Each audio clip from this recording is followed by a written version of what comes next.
States. I just wish there was something I could do.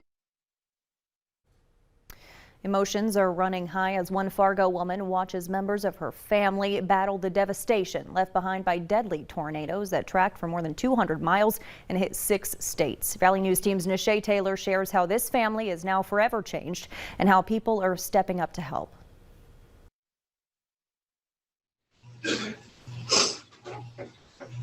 I just worry about them all. Mary Gilbertson of Fargo says her heart is broken.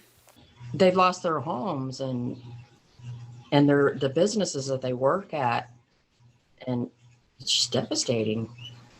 It's to know that they don't have a home. She says several family members were heavily impacted by the destruction caused by the recent tornadoes that whipped through multiple states, including Tennessee and Kentucky.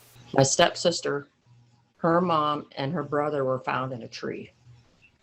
They're in the hospital. He's got a broken back, and she's got a lot of bruises and bumps. Gilbertson says those family members live in the small towns of Sandburg and Dresden, Tennessee, which were both rocked with the catastrophe. And they need blankets and propane heaters and food and water.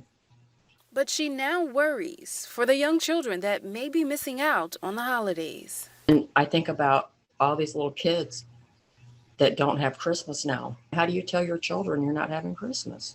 She says small towns like these often get forgotten about in these kinds of disasters.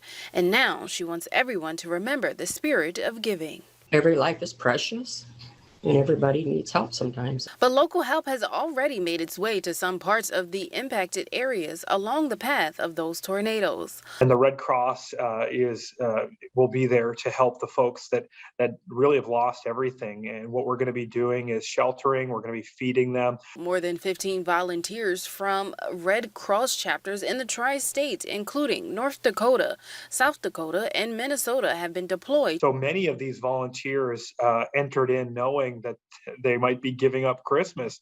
And the organization has such gratitude for the many people who have volunteered to help. We are extremely grateful for all of our volunteers that have stepped up and so selflessly. In Fargo, Nishay Taylor, Valley News Live.